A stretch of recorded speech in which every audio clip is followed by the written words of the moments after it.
Welcome to the Drop the Mic Wrestling Podcast on Tobacco Road Sports Radio and TobaccoRoadSportsRadio.com as part of the Wrestling Wednesday card. I'm your host, Michael Davis. It's an action-packed hour on Drop the Mic today, as always. SummerSlam has received negative attention from the IWC, from the fans, from the media. We'll bring up if that's justified or not. But meanwhile, AEW All In is rising up the ranks for most tickets sold. We'll talk about their scheduled main event as well. All of this on today's episode. And of course, we can't do it without welcoming back Shannon Smith right now on Drop the Mic. Shannon, how are you doing today?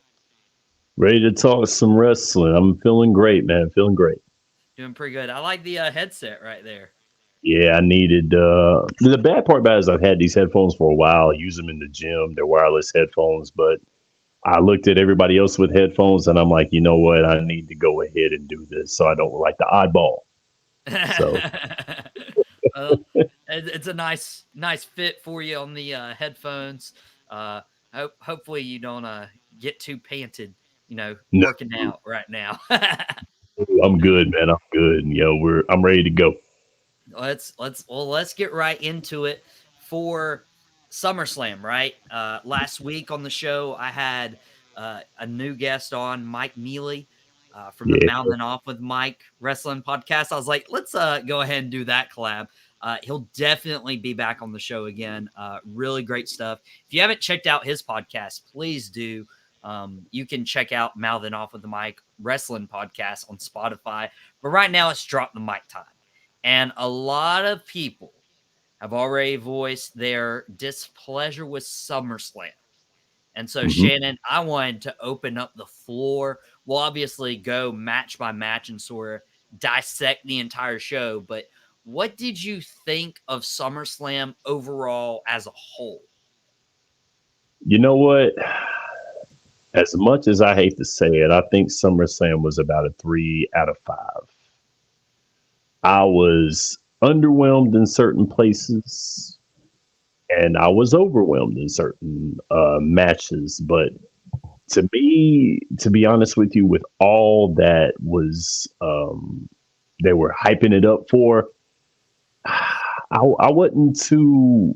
I was pleased, but I wasn't as pleased as I was with Backlash, with WrestleMania. I really think that this one kind of missed the mark. And I want to say one of my good friends who is a big wrestling fan, my friend Megan, she hated the crowd. She hated the crowd. She said this crowd was a horrible crowd. Like Detroit ought to be ashamed of themselves. She hated it. Like when I talked to her about it, and the more I watched, I was like, you know what? She has a point. It was not a great crowd. It was not. It just seemed like everybody was uninterested. There was some dry spots in there. It wasn't a bad pay-per-view, but we've had better shows this year out of WWE, no doubt. Which I'm glad you bring up the point of comparing it to the pay-per-views or premium live events that we've had this year, because if you look at the entire year for WWE, they have hit on almost every single premium live event. You go back to the Royal Rumble, Cody, Gunther. You go back to Elimination Chamber with Roman and Sammy. You have 2 nights of WrestleMania, Roman, Cody. Like, you have all of these. You go into Backlash with Bad Bunny and Damian Priest tearing the house down. I mean, you even had the Saudi pay-per-views where like, whoa, this is pretty good. Absolutely. And then you come in to SummerSlam, which is usually your second biggest show. And everybody's expectations in years past, it's been down here. But with Triple H and what he's done with the company in a year's time, because last SummerSlam was his pay-per-view, it's been brought up to this expectation. And if you don't hit this, fans are left disappointed. I don't think we've had that in years as a WWE fan base. Absolutely. I agree with that. SummerSlam is one of the marquee premium live events. You got the big 4, Survivor Series, WrestleMania, Royal Rumble, and SummerSlam. Those are the big 4 in the WWE. So you have to, going into SummerSlam, you have expectations. You have a lot of expectations because some great matches have went down in SummerSlam. And this one to me, I no, the WWE has done so well with the first half of this year. Their live events have been great. You know, they had a great, like you were echoing, the Royal Rumble and WrestleMania and Backlash. They've had great events. One of them was gonna, like, kind of fall because of how well this has been going this year. And SummerSlam, I guess, had to be the victim. I just hope that they don't continue the trend with all their other live events. And it feels bad that SummerSlam had to be that one where you're like, nah, it's alright, but nothing too special. I mean, because Yeah, like you said, SummerSlam's usually the second biggest show that you have of the year. yeah, absolutely. It is bad. It is very unfortunate that SummerSlam had to be one of the ones that missed the mark. It's sad because SummerSlam is a great event, but if you going into um later on into the fall with Survivor Series, you have a lot to live up to. You have a lot to go forward with. So I don't like it. I hate it. But if you ask me, would I rewatch this SummerSlam? I'd probably say no. Just flat out no. No. I mean, there will be some matches that I will watch, and we'll get into that. But as far as watch it back again, like I did Backlash, like I did WrestleMania, no. Now, I do like what your friend Megan brought up with the crowd because I was having flashbacks back to WrestleMania 23 when WrestleMania came to Ford Field in Detroit.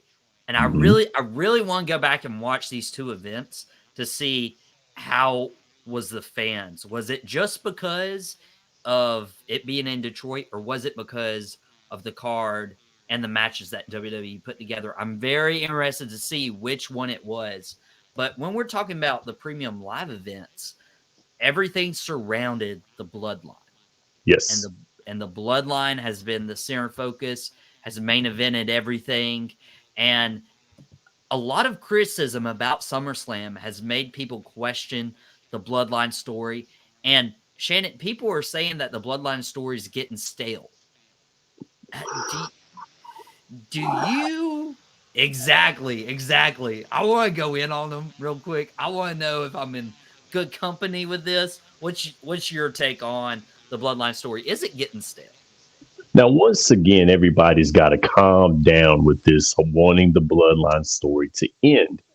Now, I will say this, it did kind of hit a stale spot at SummerSlam, but there's more. There's going to be more. I seriously believe that there will be more. Do I want this story to end? Not yet. And we've not seen the end. We've not seen the end. We just hit a part, we hit a fork in the road. We've hit a stale point. But as far as the storyline itself, how dare you say that? No way. I mean, you mean to tell me that a storyline that everybody is tuning into every Friday has gone stale? Absolutely not. It is not. Because right now we're in a turning point. Because from what we saw Jay and Jimmy are not in sync like we thought they were. And then, of course, Roman Reigns once again pulling the rabbit out of the hat. He's not losing the title anytime soon, and everybody's got to relax. He's not losing his title anytime soon. I love the idea of having main event Jay. Love the idea. It's great. But is he going to take that title away? No. There's someone else that's looming in the shadows to try to take that title away from Roman, and it's not anybody inside of his family. Chill. So, no. Yeah, I was very frustrated with some of the reactions to this. Then they're like, "Oh, the bloodline story is getting old. It's getting stale. It needs to end." Guys, this is long-term storytelling. What Absolutely. everybody's been clamoring for. There was a time in WWE where when you watched Raw one week, it didn't matter because the entire next week, everything else has changed. This bloodline story has been carefully crafted ever since Roman was even rumored to win the Universal title 9 days after returning at SummerSlam back in 2020. This has Mm, been a 3-year story. They know exactly where they're going with it. They've planted every little thing in its way, and mhm. this was it. Like we know that Jimmy and Jay have always dreamed about being in a feud against one another. And now Right. we're going to get that. Maybe, Yes. in my opinion, maybe they pulled it a little too early. Because I would have loved to see Jimmy versus Jay at WrestleMania. Right. How do you end up, getting that? Who knows? But we'll get Jimmy and Jay in a singles match at a premium live event. Oh For yeah. the first time ever. And Oh and yeah. I remember, Shannon, there was one moment where I was like, and somebody could have taken my picture, and I was just, for our YouTube audience, just in awe when Jimmy Uso removed the hood, pulled down the mask.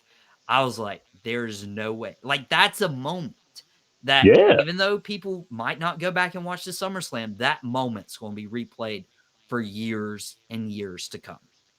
It was a great reaction, and it was a jaw dropper, to say the least. We're gonna get that singles match with Jimmy and Jay. We're gonna get that. We're gonna get some work out of Solo Sikoa. We're gonna get some work out of these guys. And like you said, they talk about how the long term storytelling did not exist in the WWE. This is one of the things that kind of gets me about the internet wrestling community that makes me kind of mad is that they talk about what they want and then you give them what they want and they're not satisfied. That gets on my nerves more than anything. You clamor for this storytelling, you get it, and now you're like, I want it to end. End with what? What do you want next? You're getting that now. You're getting the storytelling. You're getting the work out of these wrestlers here. Come on, man. Stop all that. Enjoy the show. It's it's just so frustrating. Mhm. Um, And it's so frustrating. And we'll have to deal with this internet wrestling community on our Facebook page, The Wrestling Movement.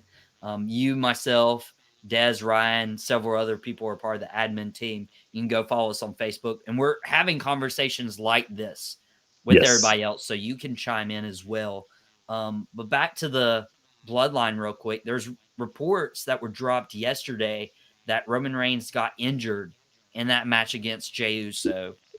Yeah. There's no telling of the severity of the injury, but I don't know if I'm concerned, Shannon, but I'm going to go ahead and tell you this isn't going to be one of these like, hey, you get hurt and now you have to drop the title. Roman would not drop this title.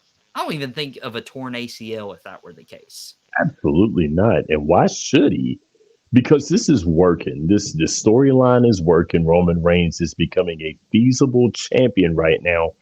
I think that if you're not liking the work that's being put out by these guys, you must have a legit beef with Roman Reigns or just have a legit beef with these guys because this is good stuff. It's going on. It's working. It's working other wrestlers into the story. It is showing how creative the WWE can be. It's showing how creative these superstars are being. So this is bringing out the best in basically everybody that's a part of it. So keep this going. Roman Reigns is not dropping that title anytime soon. So all those who can't stand Roman Reigns, don't get your hopes up. Don't get him up. He's keeping that title, and you're gonna have to deal with it. And the Bloodline's going to be a big part of SmackDown where other people are like, they have a stronghold on this business. Same thing Roman said at the WrestleMania press conference. You're going to have to take it from them. They're not just Yes, going to give it away, nor should they. yes, yes. Roman Reigns has worked too hard to drop this title over a technicality like an injury. He's worked too daggum hard, from having a not so great gimmick to being the silent enforcer of the Shield to not being believed by the WWE universe to now being the biggest star in the WWE and in the possibility almost all of wrestling. He's come too far to turn around. He's come too far. He's not dropping the belt anytime soon. Uh, Jimmy Uso turning on Jey Uso. We're going to have to figure out what happens next with that. I'm getting pretty excited about the future of the Bloodline. SmackDown. Solo Sikoa even questioning his allegiances. Um, Yeah. but a premium live event is marked by your main event, which we've covered that with the Bloodline, and Mhm. your opening match. Now, the Yes. opening match was dictated because Logan Paul had to try to get to his brother Jake Paul's UFC fight. He had to hop a plane real quick, and Hmm. that's what opened the show was Ricochet, Logan Paul. Do, do you think this was a good idea to have it as the opening match? Did it live up to whatever hype went into it with the over athleticism of these guys? Now, when we talked about Backlash a few months back, we talked about how that opening match set the tone for the whole pay per view. This match, I think, did the same thing, but in a not so great way. I don't know what it is, man. I mean, everything from that Backlash was amazing from the first match, and the first match set the tone. It was great. This match right here was just like, it was it was a high pace, it was a fast paced match. It was. There were a lot of bumps in the match. Ricochet made Logan Paul look really, really dominant. Once again, Logan Paul kind of did the same thing with Ricochet. It really just kind of hurts me, Ricochet, what's going on with his career right now. It kind of hurts me because, I mean, this was a man that held the Intercontinental Championship at one point in time. He lost it to Gunther last year. And now, it's kind of like he's relegated himself to wrestling an internet sensation that not a lot of people like. They had great promo work leading up into this match, but the match itself didn't match the promo work. It didn't. And I was like, man, this I expected a lot more from these two. I did. I expected a lot more. I didn't get it. I don't know if I would call it great promo work. Ricochet's never been good on the mic. I Oh, the did match, like, the promo work was better than the match. Let's just leave it at that. yeah, yeah. I did like that Logan Paul played into Samantha Irvin and Ricochet's real Yes. life relationship. And Logan Yes. Paul even going up after the match, like, say it again, say it again. That Yes. that's a good heel, and I'll It's give it good up to stuff. Logan Paul. Right. And it I works for him because hate doing he naturally is a heel. Like nobody really likes this dude, man. I mean, for a he's lot of playing. reasons. Yes. Oh God, he deserves every bit of the heat that he gets. He deserves every bit of it, man. I mean, really, we can go on and on about that, but we won't because Mhm. we're about wrestling here. We're gonna leave that alone. But he's doing a very good job. He's being himself, to be honest with you, and is working. Were you okay with Logan Paul winning this match? Not really. I wasn't really, but with him being the heel, I get it. I understand why he won it. I really didn't like it because, of course, in my heart of hearts, trying to you know, side with the actual performer, the actual wrestler that Ricochet is.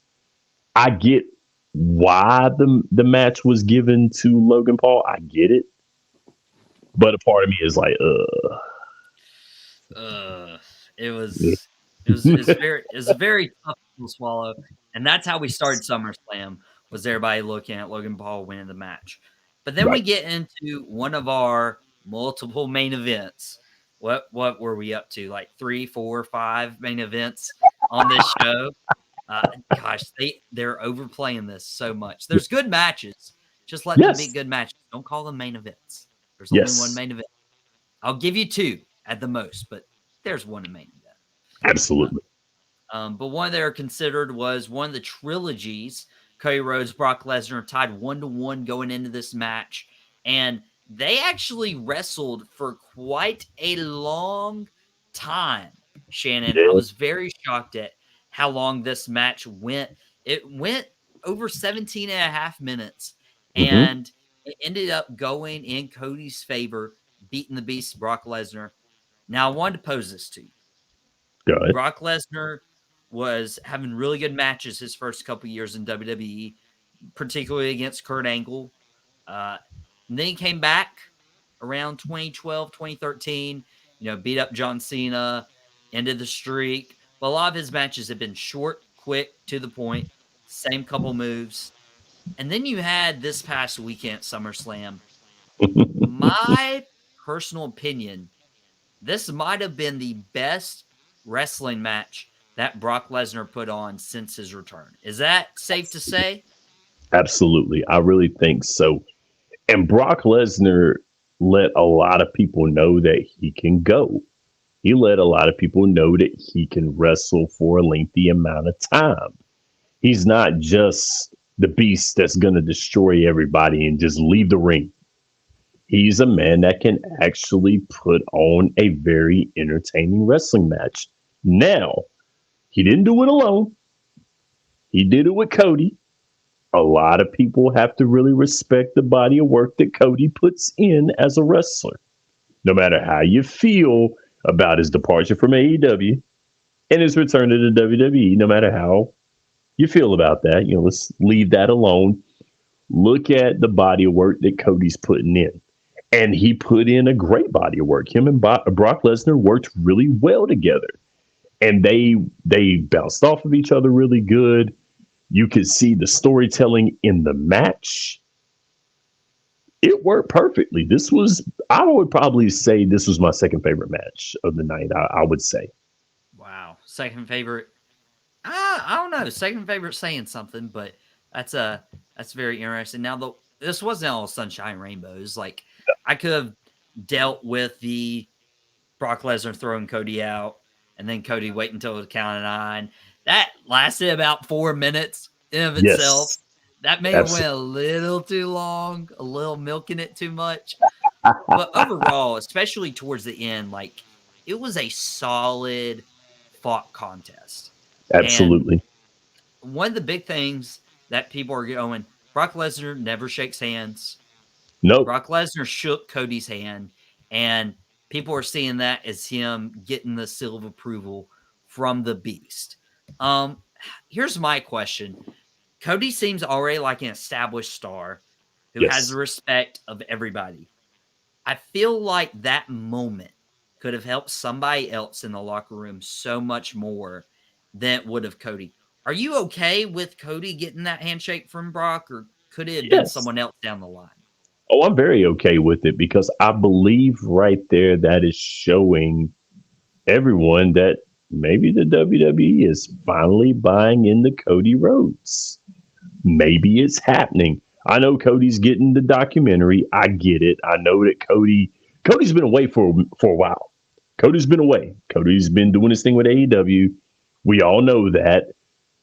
Now, people like me are not convinced that Vince McMahon and Triple H are seeing Cody as a legit championship, as a WWE champion. I still don't believe it. I'll believe it when I see it. I will. But I think this is a stepping stone for Cody. I think it is. I think right now, one of the guys has been a long tenured wrestler, and Brock Lesnar is looking at Cody and saying, you know what? You're it. Handshake right here, man. Thank you for your time. Thank you for doing this with me. I think they're now getting to the point where it's like, you know what? Let's get it to him. Let's get Cody going. I think Ryan might be right. I think he may be.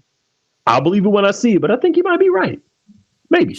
Shan, I'm not buying into the sentiment that WWE hasn't been bought into Cody. They've been I, bought into Cody since he returned. And I, I, just because he lost at WrestleMania this year doesn't mean that Triple H has it out for him. No offense, Dez. That's the take he keeps saying. I But it's still like, think come on. This is the whole point. Tear Cody down, build him back up. This is the same thing John Cena had happened to him when he lost The Rock the first time. And then I met up with The Rock the year after and then won. Like, once again, I get it. I know, I understand, I get it. But there's a part of me, a big part of me that thinks that Vince McMahon is not done hurting his man. I don't think it is.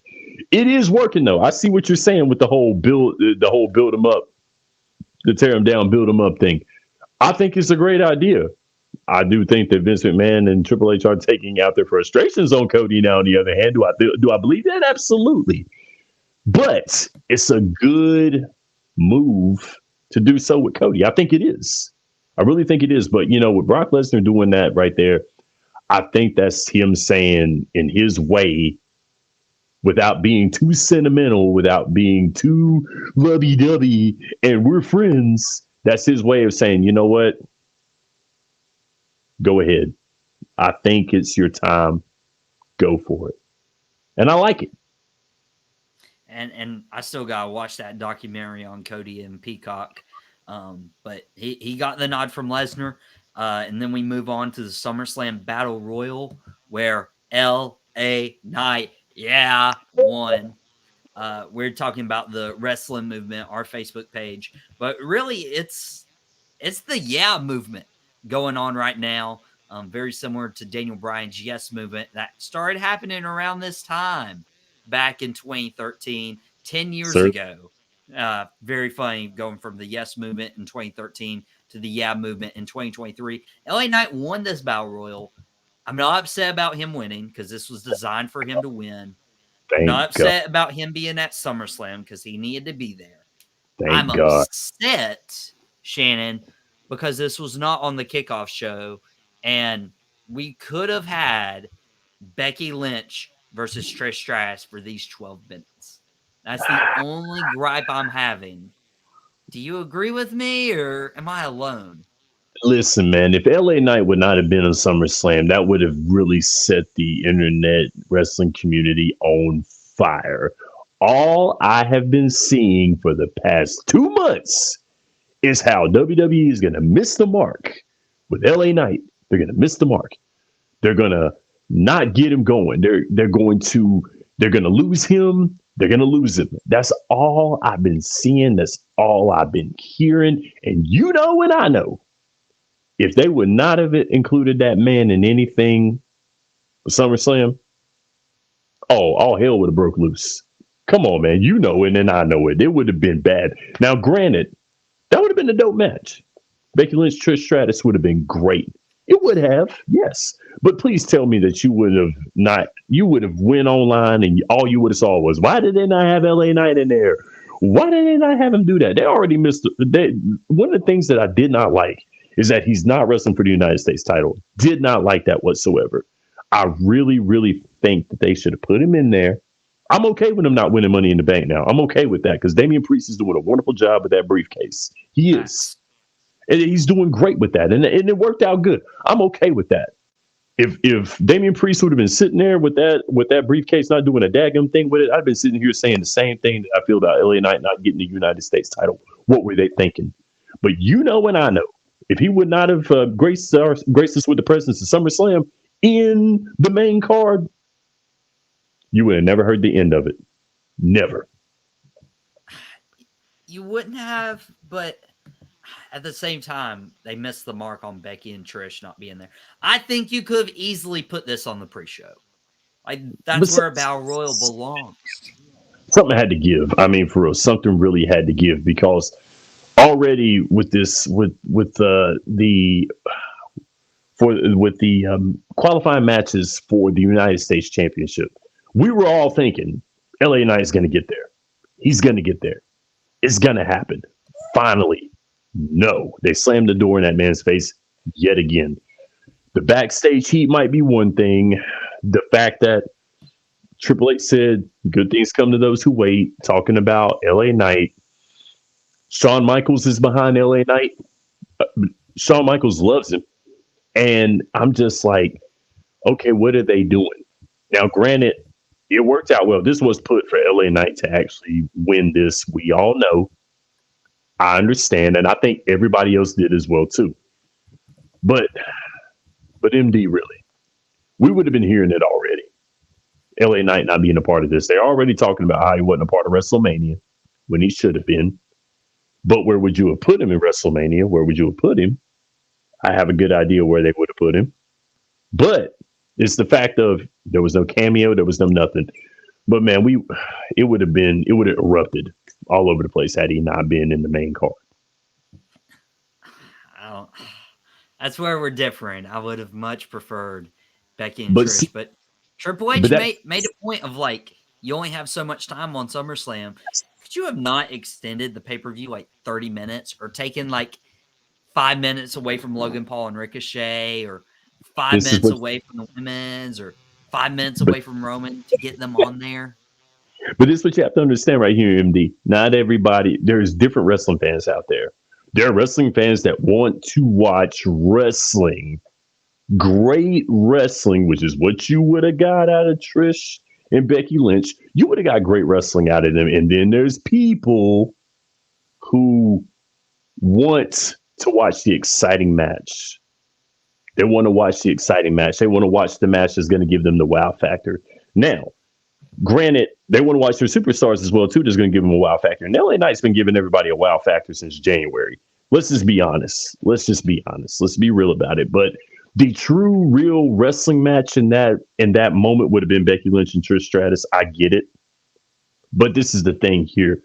You got to get your best guys out there. You got to get your best guys on the field. You got to get your best guys on the court. You know, if we're talking about different sports, LA Knight is one of those guys. You got to get out there. You got to get him out there. You got to do it. Trish and Becky Lynch will probably have to take a back seat, even though they should have pushed LA Knight a couple of months ago. They should have pushed them weeks ago. To be real about it, they should have pushed them weeks ago, and we would have never been in this predicament. If WWE would have done what they were supposed to do and strike while the iron was hot, then we could have got Trish and Becky Lynch. This is what happens when you don't strike while the iron's hot. You interfere with other people, with other performers. If LA Knight would have been where he was supposed to be, you would have got Trish and Becky. We would have both been happy. Simple. And said after the Battle Royal, we get an MMA rules match with Shayna Baszler and Ronda Rousey. This is presumably Ronda Rousey's final WWE match. She lost by submission, or honestly, going nighty night to Shayna Baszler. Shannon, do you believe this is Ronda's final match? And if so, what's her legacy in WWE? We started talking about it a little bit on our Facebook page. I was watching What's it. your thoughts? You know, I think that Ronda Rousey was a good attempt. I think it was a good idea. I think it sounded good. It sounds good. But honestly, I think that Ronda Rousey was probably very forgettable as a performer in the WWE. I think he was very forgettable. She wasn't bad, and it wasn't a bad idea.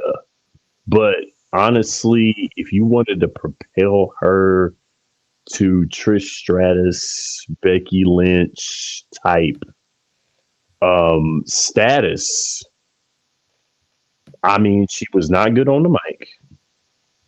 I think she needed a little more training as a wrestler because I think they're better wrestlers than Ronda Rousey, better WWE wrestlers than Ronda Rousey was. I mean, you could probably stack nine more women above Ronda Rousey right now. I think it was just an attempt to try to give Ronda Rousey another outlet because, MMA, Dana White was a smart businessman by getting her, big, big, big, and then putting her in the ring with real competition. And then Ronda Rousey was shown who she really was. And then she went to the WWE hoping to save face. It didn't work. I mean, it was a nice attempt. Great try. I do like the phrase you put, and honestly, it puts a nice bow on her career. It was a nice attempt. You have Yes. the, you know, strongest, woman in the world in terms of just her credibility or popularity. Ronda Rousey leaving the UFC like almost at the height of her career. She did lose to Holly Holm. She did lose to Amanda Nunes. Mm. I got an article out on Sports Carolina Monthly right now dissecting her transition to WWE. That put a nice bow on it. It was It, a nice attempt. Good try. It didn't work out the way you wanted it to, but you still got 5.5 years of Ronda Rousey being a part of the company. She will eventually be in the WWE Hall of Fame just because Yeah, of the WWE Hall of Fame and how it works. You get a celebrity and you have a celebrity compete for you for 5 years, she'll be in. yeah, And then we'll have to see where Shayna Baszler gets her push on the card. I'm very excited to see that. yeah. I think that she will be legit. I think Shayna Baszler. I really think that Ronda Rousey kind of saw the writing on the wall and was Mm. like, you know what? Let me go ahead and propel someone else. That's one of the beautiful things about wrestling. That's the beauty of it. You can push other people and make yourself look good or have yourself save face, and by getting someone else over, and that's where I believe that the phrase comes from. You're putting someone over, and I think that's what Ronda Rousey did with one of her friends. I really think that was her idea, and she probably was looking like, what, this may not have worked out the way that I wanted it, but that doesn't mean I got to rain on someone else's parade. And I think that's what she done. So you know what? If that's what her attempt was, then bravo, Ronda Rousey. You are the real MVP. She the real MVP. And who's the MVP of the mid card division right now? Gunther. Oh man, He absolutely. he retains the title against Drew McIntyre. No question in anybody's mind that was the right decision. Yes. Um, but I don't know, man. I talk about matches that just didn't live up to the hype going into it. This could have been the best match on the show. It only gets about 13, 14 minutes. And I think the triple threat at WrestleMania, including Sheamus, Oh yeah. overshadowed this one Oh completely. yeah. Oh yeah. It did. I mean, now personally, this was my favorite match of the night. It was my favorite. Really? Yeah, it was my favorite. Reason being is because I've become a big Gunther fan. I really, really am looking forward to Gunther doing this, winning this, getting breaking the streak of the Honky Tonk Man and becoming the best Intercontinental Champion. Getting that, breaking that record. I really think it's time for it to be done. It's been too long. I've become a big fan of Gunther. I like what he's doing. He's showing his dominance, his supremacy. I like it. So right now, if you got to ask me who is in my like five wrestlers right now, Gunther is in that five, hands down. AEW, WWE across the board. Oh yeah, absolutely. He's in there. He's in there. I got to give it to Gunther, man. I really want this to be done because I know that there was probably a little bit of talk that maybe Gunther might not make it, but man, don't no. Let that man do it. Let it happen. I think the Honky Tonk Man would be great with it. I think he'd be happy about it. Yeah, and it needs to be broken. That probably means Chad Gable ain't winning this title from Gunther. And that's Any what hurts my feelings a lot there because Chad Gable is really, really good. He does really, really well. I know that he's kind of comic relief with what he's doing right now with Big Bronson. I know that he's comic relief, but what's the Chad Gable, difference? What's the difference between him and Kurt Angle though? not Kurt was that much. comedic relief, I and he get it. could go in the ring. And you know what? And I think that Chad Gable will probably transcend into something else later on, but once they realize his true talent, which I think WWE is finding that out right now, because the man is talented. I mean, he is a very talented wrestler, and I think he would do a great job with the title around his waist. I think he would, but not yet. Once again, we got to get Gunther past this, and then I think what they're doing is they're building up a legit contender for Gunther. I think that they were trying to do it with Drew McIntyre. It's once again, it sounds good, but I think that Drew McIntyre is for that world heavyweight title. I think he is, but Gunther's going to get to that very, very soon. Like Gunther's going to get to that world heavyweight championship status, and Gunther would be a great world heavyweight champion. I think right now of anybody in the WWE, it would have to be him. Right now, it would have to be him. Well, I thought this weekend it was going to be Finn Balor winning Right. the world heavyweight title. Right. Moving on to this World Heavyweight Championship match between Seth Rollins, Finn Balor, another one where it finished off the trilogy. They got about 18 and a half minutes. Mm-hmm. And match ends, Damian Priest trying to help, Dom and Rhea trying to help, but it backfires. Finn Balor gets the curb stomp on the briefcase, and Damian Priest is just left there dejected as Seth Rollins Mm-hmm. walks away with the World Heavyweight title. This was my favorite match of the night. I take that back. I take This that. was my favorite. This, I take that back. This was the one. My bad. This was the one. This was my favorite. Yes. No offense to Gunther. I love the killer instinct at the very end, hitting like 4 moves to put McIntyre away. But Rollins and Balor, killed it, and I genuinely thought it was going to be Balor's time to It win the looked like World Heavyweight title.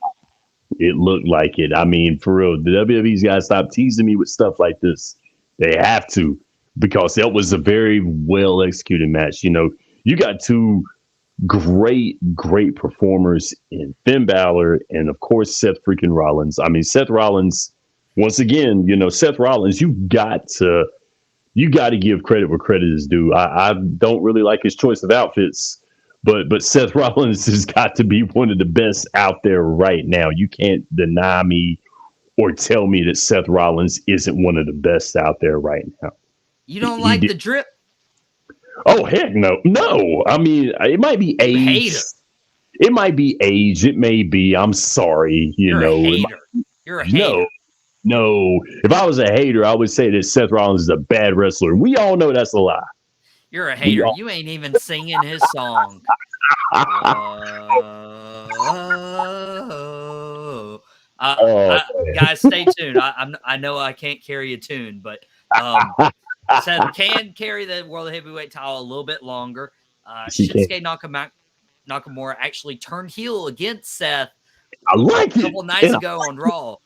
I like it. I mean, for real, I do. That was perfect. There, this is perfect because the WWE. Once again, we talk about wrestlers missing the mark. You talk about missing the mark with guys. When Shinsuke Nakamura went to WWE, everyone was looking at him as being one of the next big champions in the WWE. You took him from New Japan, where he was just running New Japan. He was running it all over the place. He was great. Strong style, all that stuff. I was excited. And honestly, okay, wins the Royal Rumble. You're like, okay, great. This is gonna be it for Shinsuke Nakamura. And it's just kind of been with him. It's been slow. But right now, I think that the WWE once again is striking while the iron's hot. I think so. You've got an overface with Seth Rollins. Face Seth Rollins is happening. I don't see Seth Rollins turning heel anytime soon. I don't see it. Although I love heel Seth Rollins. Face Seth Rollins makes sense right now. Makes perfect sense. And Shinsuke Nakamura turning heel makes even more sense. So yes. Dude, it was crazy. It was unexpected to have that happen Monday on Raw, but that puts the Yes. close on Finn Balor potentially win the World Heavyweight title. We'll have to see what's next for the Judgment Day. We'll also have Mm-hmm. to see if Damian Priest cashes in, because he witnessed a successful cash in this weekend. Asuka, Charlotte Flair, and Bianca Belair competing for the women's championship, and Mm-hmm. then Bianca ends up winning this triple threat match. Yep. And then here comes Io Sky with Bailey and takes out Charlotte, takes out Asuka, and then takes out Bianca Belair. Io Sky beating Bianca in 8 seconds. So we had not one, not two, but 3 people to claim they were women's champion Saturday Yeah. night at SummerSlam. And Io Sky walks away, successfully cashing in. Shannon, I mentioned last week on the show with Mike, the other Mike, that Mm-hmm. this might be too early of a cash in for Io Sky, even though I think it's full circle with SummerSlam, with them debuting last year, Damage Control, Bailey, Dakota Kai, Io Sky.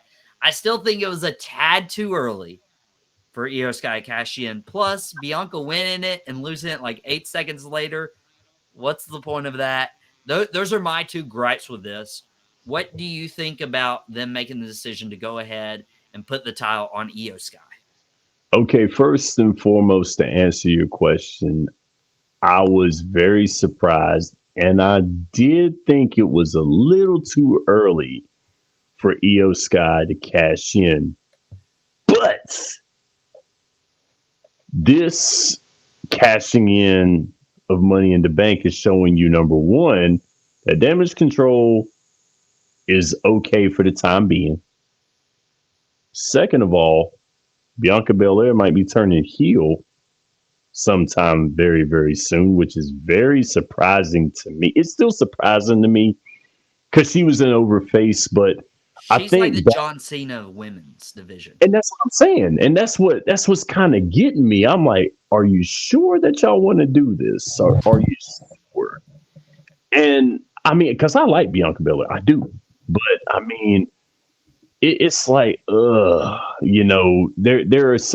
there's so many things about this match that was kind of like had me like scratching my head. What is the WWE going to do with Io Sky? I didn't think that she was going to get the title that quickly. The turn of events to lead to getting her the title now, on the other hand, I can understand.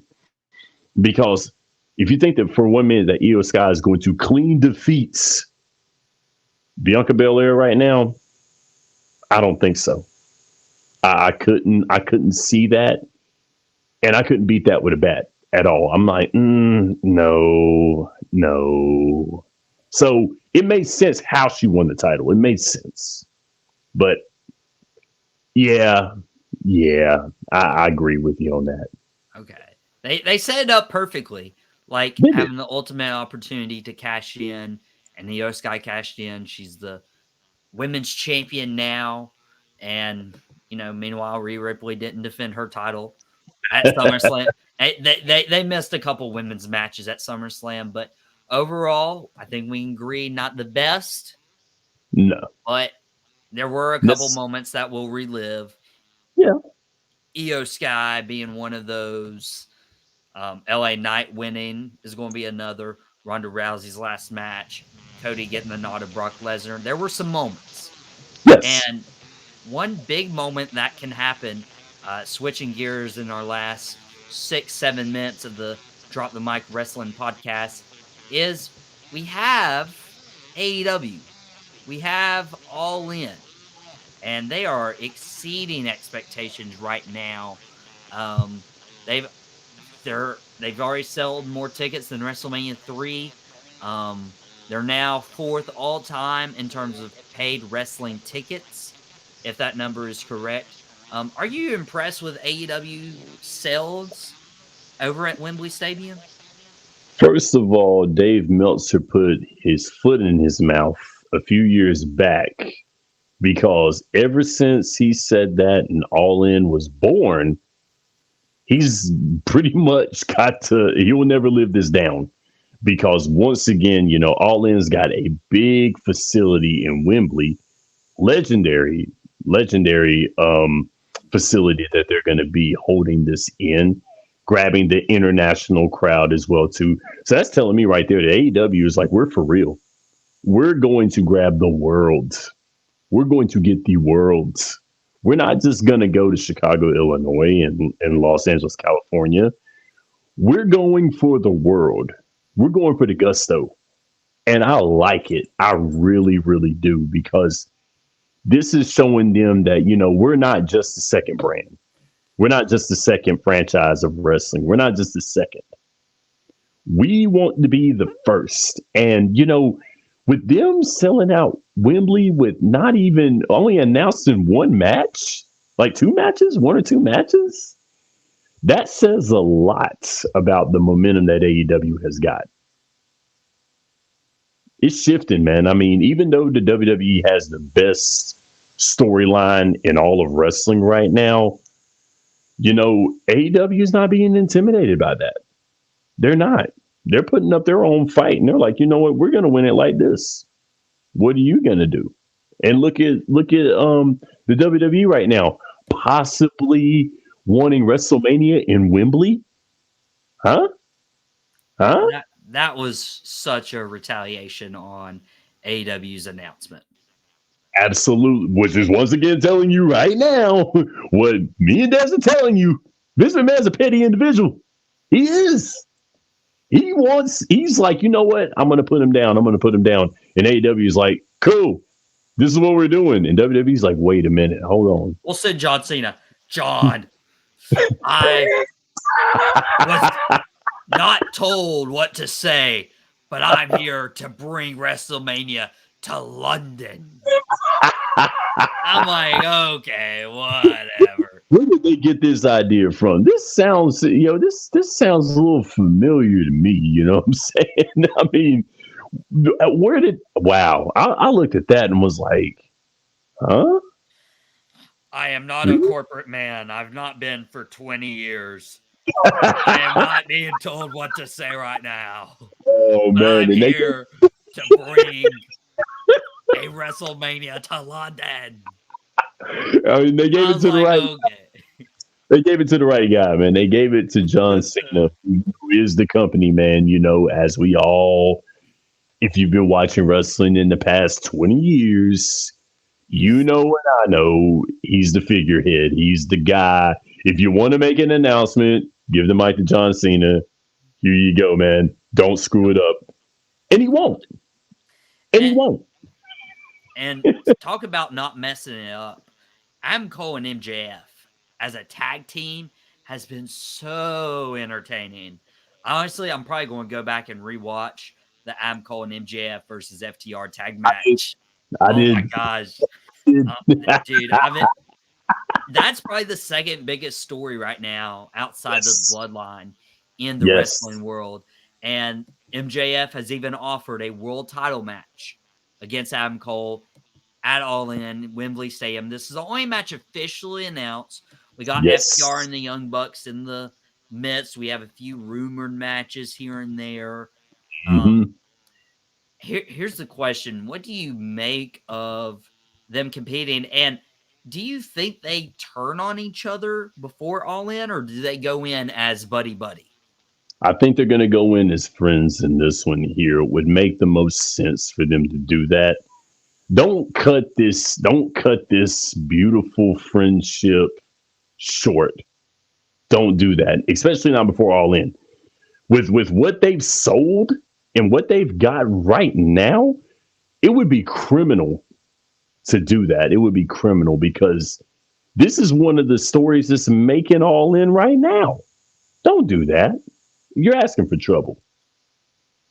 And I've compared this to the Honorary Uce story that was weaved into the Bloodline, and they had to prolong it just because of how over it was. They're getting double clothesline over. They're getting a tope suicide. They're getting a body slam over. Like they're getting the craziest stuff for fans to go absolutely bonkers for. Yes. You can't end it like this. Because it's them. I mean, that's the reason why. It's because it's them. And they make it work. That just shows you the work of these two young men, these two impressionable youth, these youthful characters in the sport of wrestling. This is why I say it a million times. Let these young guys be themselves. Let them go out there and let them do what they love. Let them do what comes natural to them because it's working. I mean, I could get it if it wasn't working. If it was just them going out there just being sideshow attractions and not getting anything, then you have to be like, all right, we got to go back to the drawing board on this, guys. We really do. But no, you've got the most over heel right now in all of wrestling. I can go ahead and say it right now. You know, I love Dom, but MJF, I don't think he could ever turn face ever. Dom has a possibility to become a face more than MJF does. I think he does, man. I mean, for real. I think MJF is like the $1 million man. He can't turn face. I don't think he can. They love him. Now, he's a face that you can like. But as far as him being a complete, absolute face, no. No. I don't see it. And I wouldn't buy it if it were me. Me as a wrestling fan wouldn't buy it.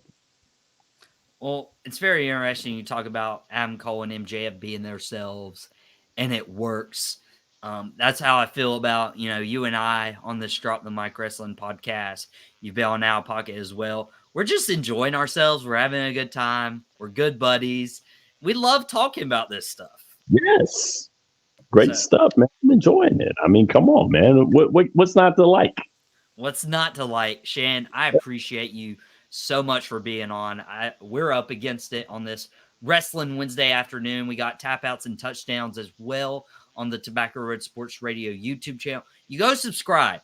We're building, we're growing. There's been a lot of subs here in the last couple weeks as things Yes. start picking up with high school football. This is going to be a very busy fall for Tobacco Road Sports Radio. So be sure to subscribe to that YouTube channel. Follow Drop the Mic on Instagram at Drop the Mic Wrestling. We also have a Facebook page, but we're going to get out of here. Shan, thank you so much for stopping by on Drop the Mic today. Tune into Out Pocket with Michael Davis at 4, live this Friday on the Tobacco Road Sports Radio's YouTube channel that you can subscribe to.